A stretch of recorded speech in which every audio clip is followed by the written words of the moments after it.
Good day and welcome to Mayorkings TV News. I am Simiela Emanuela. First, the headlines. Miss Oil City of Delta State, Nigeria congratulates Chief Arenka on his victory as he emerges the PDP party chairman of Delta State. NAFDAC seals Miracle Water Factory to look into Delta State pastor. Schools in Lagos and Delta State resumes today. Panel of ASU plans to meet on Wednesday over strike threat. In the business news, GTB emerges best bank in CSR. And in the foreign scene, Venezuela's Gonzalez vowed to continue to fight for democracy. And in the sports news, Egobon talks about momentum as Eagles land in Kigali. Now the news in full. In a congratulatory message to the Delta State chapter of the People's Democratic Party, PDP, Chief Solomon Arenka, a venerable figure in Delta politics and a respected Ishekiri Palace chief, has been unanimously elected as the new state party chairman. This historic decision underscores the party's commitment to experienced strategic and visionary leadership. Chief Solomon Arenka brings with him an impressive resume that spans several critical roles in Delta State governance. His distinguished career includes serving as chairman of Warri's North Local Government Area, executive chairman of the Rural Development Agency, and more recently, chairman of the Delta State Rural Water Board. Notably, Chief Arenka was among the founding members of the PDP Delta State. His election as chairman is a testament to the trust and confidence the party members have in his leadership. The unanimous vote reflects the party's recognition of Chief Arenka's proven track record and his potential to steer the PDP party to new heights. With his wealth of experience and strategic insightfulness, Chief Arenka possesses the wisdom to address the current challenges facing the party and build on its successes.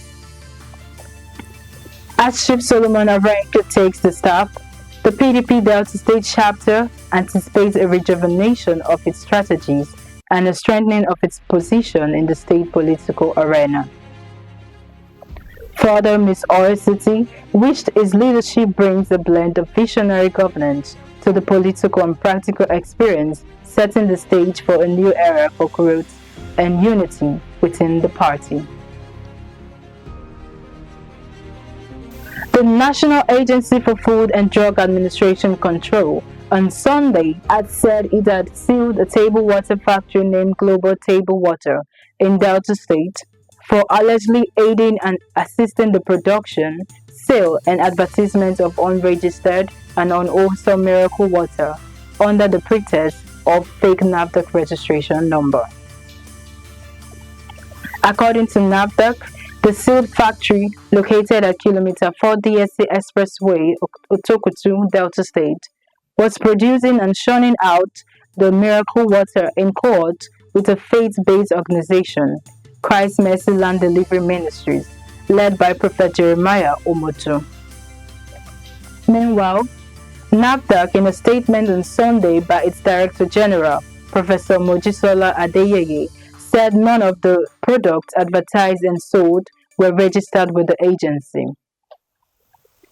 The agency stated that upon receipt of the petitions, it contacted its Delta State coordinator through the Director Post Marketing Surveillance of the agency to ascertain the existence and records of any transaction with the Christ Mercy Land Deliverance Ministries and the products in Delta State office.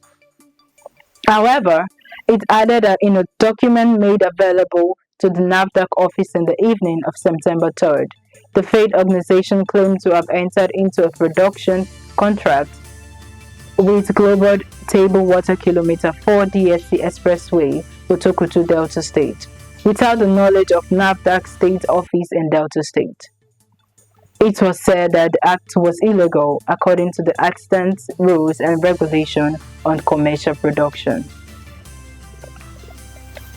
Primary and secondary schools in Lagos and Delta State has resumed today for the 2024/2025 academic session.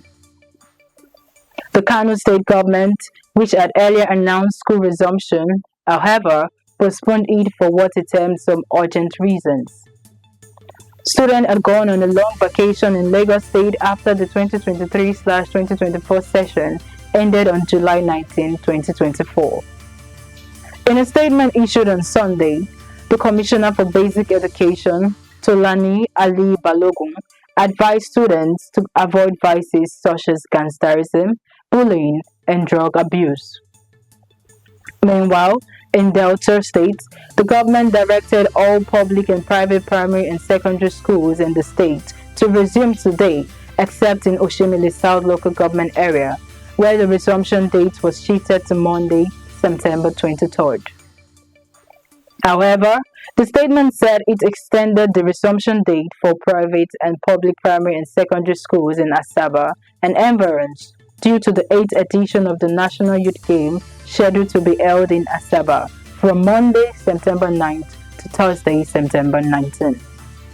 It urged school heads and teachers in the state to comply with the directive and ensure that they were in their duty posts to discharge their statutory responsibility. The federal government has set up committees to resolve certain grey areas raised by the Academic Staff Union of Universities in an ultimatum issue close to 3 weeks ago. The Vice President ASU, Professor Chris Biwona, made this known in Abuja, stating the committee will meet on September 11, 2024. These were the resolutions made at the end of a closed-door meeting held between ASU's leadership and the representative of the Federal Ministry of Education, headed by Professor Tahi Maman.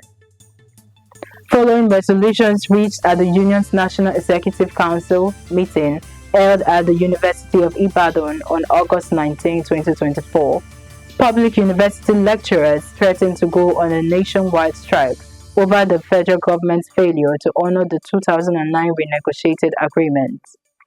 However, ASU's demands include improvements in welfare and university funding, halting the development of universities nationwide.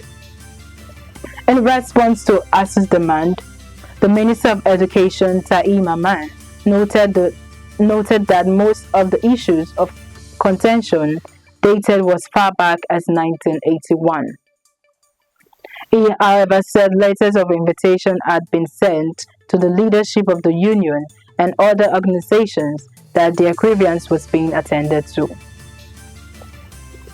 The minister further appealed to ASU to be considerate and open-minded in their approach at the negotiation table so that the interests of all parties would properly be represented.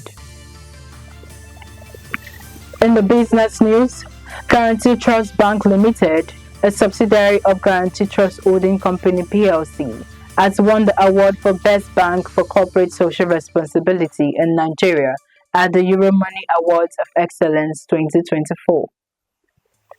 The bank, in a statement made available on Sunday, said that it highlighted GTCO's dedication to CSR, extending its impact beyond financial services to significantly benefit society. Euromoney was said to have commended GTCO for its extensive CSR efforts, which included initiatives in education, health, community development, and financial inclusion. Among the projects recognized were the GTCO Food and Drink Festival, the GTCO Fashion Weekend, and the annual GTCO Autism Program. Further commenting on the award, the Group Chief Executive Officer of Guarantee Trust Holding Company PLC, Segun Abeje, expressed pride in the recognition. Now in the foreign scene, Venezuelan opposition candidate Edmundo Gonzalez has vowed to continue to fight for democracy in his country after being granted refuge in Spain. Gonzalez left Venezuela after having spent weeks in hiding, arriving at the Torrejon military air base in Madrid with his wife at about 4 o'clock local time on Sunday, 2 p.m. GMT.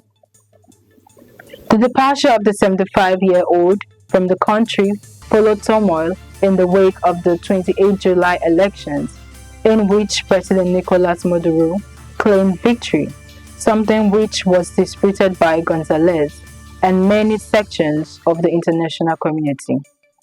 Meanwhile, in an audio message distributed by his press team, he has said that he was confident that soon he will continue the fight to achieve freedom and the recovery of democracy in Venezuela.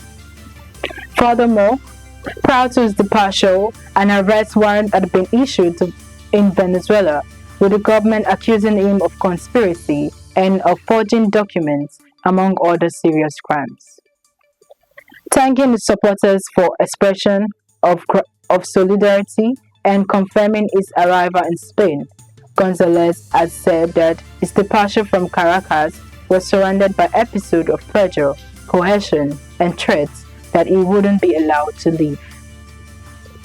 Now in the world of sports, Coach Augustin Eguavon has said his squad is on a momentum as they countenance Tuesday 2025 Africa Cup of Nations qualifying match against the Amovabi of Rwanda at the Amahoro Stadium in Kigali.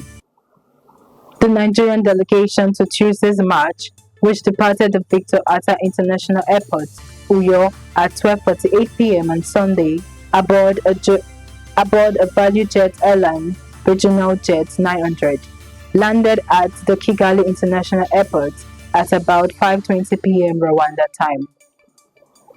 The delegation, which included 23 players and the team officials, was led by President of NFF, Alhaji Ibrahim Musa Gosso, and also had NFF First Vice President, Felix Ayansi Agwo, and a couple of executive committee members, General Secretary Mohamed Sanusi, a couple of NFF staff, few stakeholders and few media representatives.